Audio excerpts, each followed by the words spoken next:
Hello दोस्तों, स्वागत है आपका अपने चैनल जिम स्टडिंग पर। आज की इस वीडियो में हम बात करेंगे BA programme 5th semester history discipline issues in 20th century world history के इम्पोर्टेंट क्वेश्चन। जर्मनी में नाजीवाद के उदय और विस्तार के कारण बताओ। तो सबसे पहले हम जानेंगे नाजीवाद क्या है। देखिए, नाजीवाद जो है वो एक प्रकार की पार्टी है, एक प्रकार की विचारधारा है।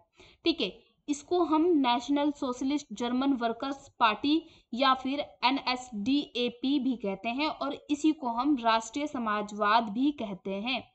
नाजीवाद को उस राजनीतिक विचारधारा के रूप में परिभाषित किया जाता है जो 19वीं सदी में नस्लवादी आंदोलन के दौरान विकसित हुई। अब क्या बोलते हैं, जो नाजीवाद है वो एक ऐसी राजनीतिक विचारधारा है जो 19वीं सदी में नस्लवाद के दौरान क्या हुई, विकसित हुई। ठीक है, जर्मन में विश्व के बाद क्या हुआ, जो हमारा प्रथम विश्व युद्ध था उसके बाद क्या हुआ, वहां की स्थिति बहुत ज्यादा बेकार हो गई। ठीक है, राजनीतिक तौर पर ले सकते हैं आप, आर्थिक तौर पर ले सकते हैं आप, और सामाजिक तौर पर ले सकते हैं। इन तीनों स्तर पर जर्मनी की जो स्थिति थी वो बहुत ज्यादा दयनीय हो गई। इसी टाइम क्या हुआ, हिटलर सत्ता में आया और जो ये नाजीवाद है ये हिटलर की एक विचारधारा है। ठीक है, हिटलर को नाजीवाद का संस्थापक भी कहा जाता है। नाजीवाद के कुछ सिद्धांत हैं, जैसे इनका मानना है कि जो हिंसा है उसको प्रोत्साहन देना चाहिए अगर आपको कोई चीज नहीं मिल रही है, या फिर क्या करना चाहिए, आपको युद्ध करना चाहिए।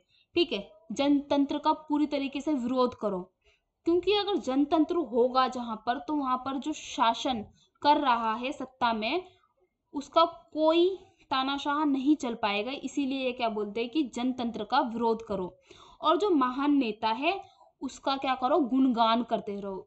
एक सिद्धांत है ये कि जो भी जर्मन में नेता है, ठीक है, या सत्ता में शासन कर रहा है, उसको ना भगवान से जोड़ देते हैं। और भगवान जो होते हैं वो कोई गलती नहीं कर सकते, तो अगर वो नेता कोई गलती करता है तो ऐसा माना जाता है कि उसने कुछ गलत नहीं किया है।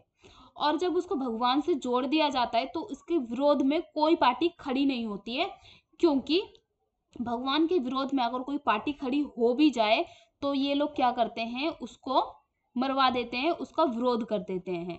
ठीक है, तो ऐसा ही था जो नाजीवादी पार्टी थी, इसके अगर कोई विपक्ष में पार्टी खड़ी होए तो ये कह देते कि भगवान के विपक्ष में ऐसे कैसे कोई खड़ा हो सकता है, और ये लोग उसका रातों रात काम तमाम कर देते थे। ठीक है, नेक्स्ट क्या है, नस्ल की उच्चता। इनका ये मानना था कि जो नस्ल है, यानी कि जो जर्मनी नस्ल है, ठीक है, उसी को सर्व मान्य अधिकार प्राप्त हो, और बाकी की जो नस्लें हैं जैसे आपके पीले हो गए और आपके काले हो गए, ठीक है, ये सब बेकार है। अब इनके कुछ कार्यक्रम थे, जैसे वर्साई की संधि को रद्द किया जाए। जो वर्साई की संधि थी प्रथम विश्व युद्ध के बाद हुई थी, और इसमें ना जर्मनी के ऊपर बहुत ज्यादा प्रतिबंध लगाए गए थे। जर्मन भाषा बोलने वाले जर्मन जाति के लोग जिन प्रदेशों में निवास करते हैं उनको मिलाकर एक विशाल गणराज्य का निर्माण किया जाए। अब क्या बोलते हैं, जो जर्मन भाषा बोलते हैं और जो जर्मन जाति के लोग हैं ना, जो अलग अलग प्रदेशों में निवास कर रहे हैं, उन सबको बुलाकर हम एक काम करते हैं, एक विशाल जर्मन का गणराज्य करेंगे। ठीक है, जर्मन गणराज्य का निर्माण करेंगे। एक मिनट। प्रथम विश्व युद्ध से पहले एशिया और अफ्रीका के जो प्रदेश जर्मन में थे उनको वापस क्या करना है, जर्मन में मिलाना है। जो प्रथम विश्व युद्ध हुआ था उसके बाद क्या हुआ था, जर्मन के बहुत सारे क्षेत्र ले लिए गए थे। ठीक है, तो ये बोलते कि जो जो क्षेत्र हमसे छीने गए थे उसको हम वापस अपने में मिलाएंगे। ठीक है, ये इनका एक कार्यक्रम होगा। फिर बोलते हैं जर्मनी की सैन्य शक्ति को क्षीण कर देने। इसमें मैं बता देती हूँ, जर्मनी की जो सैन्य शक्ति है ना उस पर बहुत ज्यादा प्रतिबंध लगाया गया था। बोला गया था कि ऐसा 1 लाख से ज्यादा आप सेना नहीं रख सकते। तो इससे क्या हुआ, जो जर्मनी की सेना की बढ़ोतरी है उस पर रोक लगा। तो ये बोलते हैं कि इसको हम हटाएंगे और अपनी जर्मनी की सेना वापस से बढ़ाएंगे। यहूदी लोगों को ये लोग दृष्टिहीन नजर से देखते थे। ठीक है, उनको कुछ नहीं मानते थे। ये लोग कहते थे कि जो हम प्रथम विश्व युद्ध में हारे हैं इसका कारण यहूदी लोग हैं, और इसलिए जितने भी यहूदी लोग जर्मन के अंदर रहते हैं उनको यहाँ से निकाला जाए, और इनको कोई भी कुछ भी करो, अलग राष्ट्र वगैरह जो देना है वो दो। जो समाचार पत्र अपने देश के विरोध में काम करेंगे उनको क्या करेंगे ये लोग बंद कर देंगे। ठीक है, साम्यवाद का विरोध किया जाए, क्योंकि साम्यवाद के अंदर क्या आता है, आपका लोकतंत्र आता है, और जब लोकतंत्र आ जाएगा तो तानाशाह शासन कैसे होगा, तो इसीलिए क्या करते हैं, साम्यवाद का विरोध करते हैं। और जर्मनी राष्ट्रीयता की भावना से प्रेरित होकर अपनी सर्व उन्मुखी उन्नति के तत्पर है। अब इसके कारण देख लेते हैं। जैसे देखिए, जो नाजीवाद है उसके उदय के क्या कारण थे, वर्साई की संधि। प्रथम विश्व युद्ध के पश्चात जर्मनी के साथ मित्र राष्ट्रों ने वर्साई की जो संधि की वह जर्मनी के लिए अपमानजनक थी। ठीक है, इस वर्साई की संधि को थोपी हुई संधि के नाम से भी जाना जाता है। अब क्यों थोपी गई, क्योंकि इस पे ना जबरदस्ती कहे या फिर ऐसा कहे कि बस साइन कर दिए थे उनका जो जर्मन के लोग थे। ठीक है, उन जो जर्मन में शासन में जो जर्मन में सत्ता में शासन कर रहा था उसने तो त्याग पत्र भी दे दिया था कि भाई इतने कड़े प्रावधान लगाए गए हैं इसमें, मैं साइन नहीं करूंगा। तो वहां का एक दूसरा मंत्री था, उसके द्वारा इस पर साइन कराए गए थे। तो इन लोगों का ये कहना था कि अगर आप साइन नहीं करोगे तो फिर दोबारा युद्ध के लिए तैयार हो जाओ। तो कहीं ना कहीं मजबूरी में उनको साइन करना पड़ा। इसमें सैनिक, आर्थिक, औद्योगिक दृष्टि से पंगु बनाने के लिए प्रयास किया गया था जर्मनी को, कि जो सैनिक है उस पर भी प्रतिबंध लगा दिए गए, आर्थिक जो है उसमें इतना सारा हर्जाना देना पड़ा 15 वर्ष के अंदर। ठीक है, औद्योगिक दृष्टि से पंगु बनाने की कोशिश की गई, औद्योगिक क्षेत्र भी कई सारे ले लिए गए इनसे। जर्मनी को यह संधि स्वीकार करने के लिए क्या एक तरफ से बाध्य किया गया। जर्मनी के लोग राष्ट्रीय कलंक को मिटाने के लिए एक ऐसे नेता की तलाश में थे जो जर्मनी को पुनः गौरव और प्रतिष्ठा दिला सके। अब जो जर्मनी के लोग थे, ठीक है, उनके ऊपर तो एक तरीके से ये कलंक लग गया था कि वो हारी हुई है और उन पे इतने ज्यादा कड़े प्रावधान लगाए गए। तो वो लोग एक ऐसे नेता को ढूंढ रहे थे जो क्या करे, जर्मनी को फिर से पहले की तरह पुनः गौरव और प्रतिष्ठा दिला सके। हिटलर के रूप में उन्हें ऐसा नेता भी मिल गया। हिटलर ने जर्मन जनता को विश्वास दिलाया कि वह वर्साई की संधि की धज्जियां उड़ा देगा। अब जो हिटलर था उसने क्या करा, उसका एक तो व्यक्तित्व इतना ज्यादा अच्छा था, उससे सब लोग इतनी जल्दी सम्मोहित हो जाते थे कि बहुत जल्दी विश्वास कर लेते थे। ठीक है, तो हिटलर ने भी ऐसे ही कहा, विश्वास दिलाया वहां के लोगों को कि जो ये जर्मनी की संधि है, सॉरी वर्साई की जो ये संधि है, इसको हम क्या करेंगे, एकदम खत्म कर देंगे, जड़ से उखाड़ फेंकेंगे, इसकी धज्जियां उड़ा देंगे। उसने अपनी पुस्तक मीन काम्फ में लिखा है कि वर्साई की संधि का क्या उपयोग किया जा सकता है। इसकी प्रत्येक बात तो जर्मन जाति के दिल और दिमाग में इस प्रकार भर दिया जाए जिससे कि 6 करोड़ जर्मन जनता के दिल में घृणा उत्पन्न हो जाए। इसका परिणाम यह होगा कि उसके मुंह से एक आवाज निकलेगी, हम फिर हथियार लेंगे। सही बात है, इतना ज्यादा अगर आप किसी के ऊपर प्रतिबंध लगाओगे तो वो भी कहीं ना कहीं क्या करेगा, उस चीज का बदला लेने की कोशिश करेगा। हिटलर ने अपने भाषणों में अपने देश की जनता को संदेश दिया, राष्ट्र के पुनरुत्थान के लिए तन मन धन सर्वोच्च अर्पित करना होगा, इससे भी अधिक कष्ट सहने होंगे, हमें वर्साई की संधि का अंत करना होगा, संपूर्ण जर्मन राष्ट्र को एकता के सूत्र में बांधकर विशाल जर्मन राष्ट्र का निर्माण करना होगा। जनता उसके नारों से सम्मोहित हो गई। ऐसे ऐसे नारे दिए गए कि जो जर्मनी की संधि है इसका अंत करेंगे। ठीक है, पूरी जर्मनी की जनता एक साथ इकट्ठा होकर क्या करेंगे, एक विशाल जर्मन का निर्माण करेंगे। तो लोग जो थे उसकी बातों से सम्मोहित हो जाते थे। दूसरा क्या था, जातीय परंपरा व चरित्र। जर्मन जाति स्वभावत सैनिक मनोवृत्ति की थी। जर्मन लोगों में वीर पूजा और अनुशासन की भावना थी।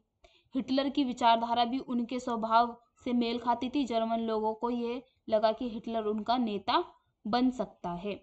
संसदीय शासन व्यवस्था में अविश्वास। जर्मन की जनता राजतंत्र की अभ्यस्त थी। ठीक है, वाइमर गणराज्य की संसदीय प्रणाली में उसका बिल्कुल विश्वास नहीं था और जनता एक ऐसे व्यक्ति को अपना भाग्य विधाता बनाना चाहती थी जो जर्मनी को दयनीय स्थिति से उभार सके। और उनको इसके रूप में कौन मिला, हिटलर, और उसने नाजीवाद पार्टी जो जर्मन के लोग थे उनके सामने उभारा नाजीवाद पार्टी को।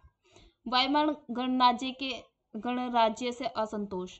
हिटलर और नाजी पार्टी के उदय का एक कारण जर्मनी के वाइमर गणराज्य का असफल होना था। अपने 15 वर्ष के जीवन में वाइमर गणराज्य जर्मन जनता की आकांक्षाओं को पूरा नहीं कर सका। अब जो ये वाइमार गणराज्य है ये जर्मनी में थी, ठीक है।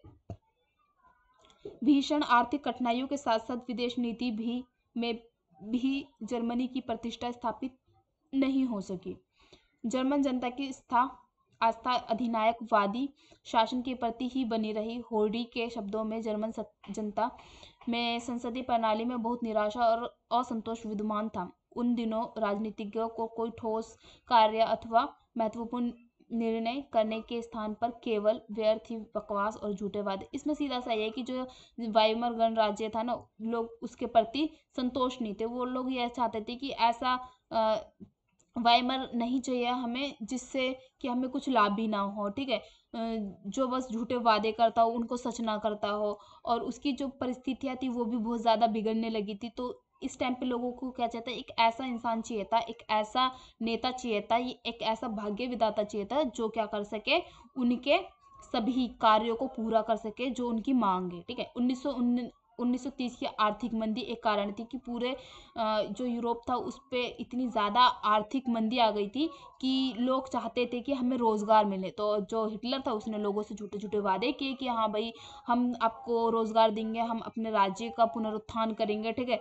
ऋणग्रस्त किसान और बेरोजगार व्यक्ति नाजी पार्टी में सम्मिलित हो गए। जर्मन जनता को हिटलर और उसकी नाजी पार्टी में ही अपना भविष्य दिखने लगा। हिटलर का व्यक्तित्व ऐसा था कि वो सबको सम्मोहित कर लेता था, झूठे झूठे भाषण देता था, और कुछ भाषण ऐसे तो जो वो सच करके दिखा देता था। तो हिटलर का व्यक्तित्व भी था एक प्रकार से नाजीवाद के उत्थान में महत्वपूर्ण कारक, ठीक है। आकर्षक कार्यक्रम ऐसे ऐसे जैसे ऊपर के हमने कार्यक्रम पढ़े, जो देश के प्रति जो मीडिया गलत दिखाए हमारे देश के प्रति उसको बंद कर दो, ठीक है। और सिर्फ एक ही जाति रहेगी, जर्मन जाति, ठीक है। और जो बाकी यहूदी है उसको हटाओ। वर्साई की संधि को हम खत्म कर देंगे। जो हमारे ऊपर सैनिक प्रावधान जो लगाए गए हैं, प्रतिबंध इतने सारे, उसको हम खत्म कर देंगे। तो उसका व्यक्तित्व ऐसा ही था, ठीक है। साम्यवाद का भय, हिटलर के जर्मन जनता के समक्ष साम्यवाद का भय बहुत बड़ा चढ़ाकर रखा कि अगर साम्यवाद आ जाएगा तो ये हो जाएगा, वो हो जाएगा। जो हिटलर था उसने क्या करा, जर्मन की जनता के सामने साम्यवाद का बहुत ज्यादा बड़ा चढ़ाकर बोला कि जिससे वहां की जो जनता थी वो डरने लगी, ठीक है। यदि जर्मन में साम्यवाद का प्रसार होता तो इससे सोवियत रूस का प्रसार बढ़ जाएगा, और यदि साम्यवादी सरकार बन गई तो जर्मनी पर रूस का अधिकार हो जाएगा। ऐसा ऐसा किसने कहा, हिटलर ने कह दिया लोगों से। जर्मन जाति की सभी आशाओं पर पानी फिर जाएगा, और फिर जो भी चीज़ है वो पूरा नहीं कर पाएगी। पूंजीपतियों ने खुला समर्थन और आर्थिक सहायता दी, जिससे हिटलर ने उत्साहित होकर साम्यवादियों को जेल में बंद कर दिया। हिटलर को युवकों, सैनिकों और नौकरशाह का समर्थन, हिटलर जो था ना वो पहले सेना में काम कर चुका था, इसीलिए उसको सैनिक रूप से भी समर्थन मिला था, और युवक में तो जोश होता ही है तो उसको उससे मिला था, और जो नौकरशाह है सब लोगों से उसको समर्थन मिला था, ठीक है। तो ये इसके कारण थे, जो नाजीवाद है उसके उदय होने के कारण ये थे। 9 कारण है, इनको थोड़ा और विस्तार से लिख लेना आप, ठीक है। ज़्यादा मुश्किल कारण नहीं है, जैसा जैसा एक्सप्लेन करा है उसको लिख लेना, इसकी कुछ पार्टियां लिख लेना, उसका सिद्धांत लिख लेना, नाजीवाद क्या है ये सब लिख लेना आप, ठीक है। वीडियो अच्छी लगी तो कमेंट, लाइक, सब्सक्राइब ज़रूर कर देना। Thank you.